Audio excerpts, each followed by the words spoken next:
یہ دنیا خدا نے بنائی ہے ٹیسٹ کے لیے. یہ ٹیسٹنگ گراؤنڈ ہے. یہاں جو آپ کو ملتا ہے in term of health, in term of money, in term of power, کوئی بھی چیز دنیا میں ریوارڈ نہیں ہے.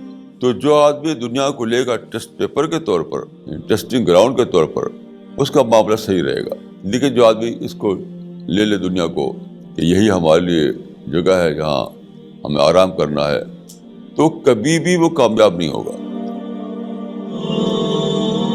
عالم اسلام کے معروف مفکر اور مصنف مولانا وحید الدین خان کو سن 2021 میں حکومت ہند کی جانب سے امن و آشتی کے پیغام اور روحانیت کو فروغ دینے کے لیے پدم وبھوشن ایوارڈ سے نوازا گیا. مولانا وحید الدین خان اپنے نظریات کی بنیاد پر کئی بار تنازعات کا بھی شکار رہے، لیکن ان کا کہنا ہے کہ مخالفین کو علمی دلائل کے ساتھ قائل کیا جا سکتا ہے. مولانا وحید الدین خان کی پیدائش 1 جنوری 1925 کو ریاست اتر پردیش کے ایک علمی شہر اعظم گڑھ کے ایک دور افتادہ گاؤں بڑھریا میں ہوئی. ان کے والد فرید الدین خان اپنے علاقے کے ایک بہت بڑے زمیندار تھے جو ہندو اور مسلمانوں کی نظر میں عزت کی نگاہ سے دیکھے جاتے تھے، جبکہ ان کی والدہ زیب النساء گھریلو امور سنبھالنے والی ایک ذمہ دار خاتون تھی.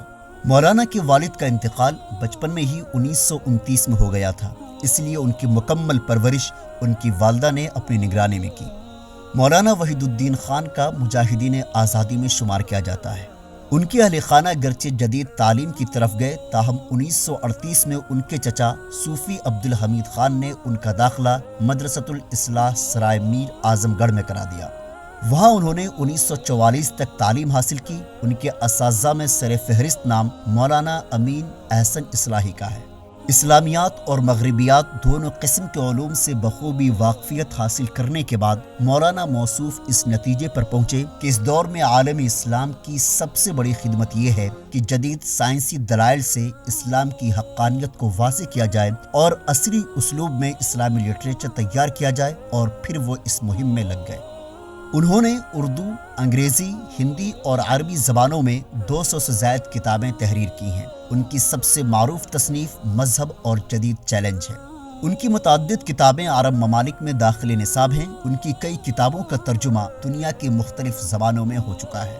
سن 1967 میں وہ اعظم گڑھ سے مستقل ہجرت کر کے نئی دہلی آئے اور منظم انداز میں اپنا کام شروع کیا.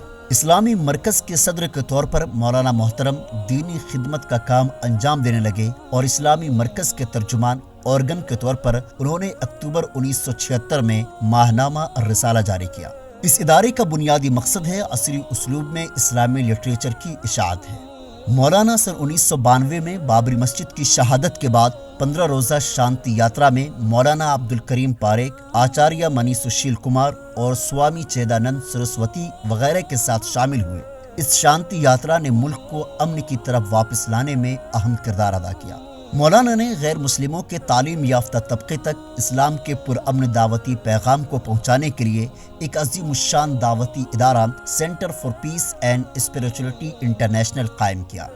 CPS انٹرنیشنل نئی دہلی میں جنوری 2001 میں قائم ہوا. جیسا کہ اس کے نام سے ظاہر ہے، اس کا مقصد امن اور روحانیت کو فروغ دینا ہے. یہ ایک غیر سیاسی تنظیم ہے. اس کا اصل نشانہ فکری انقلاب لانا ہے اور انسان کو حقیقی انسان بنانا ہے.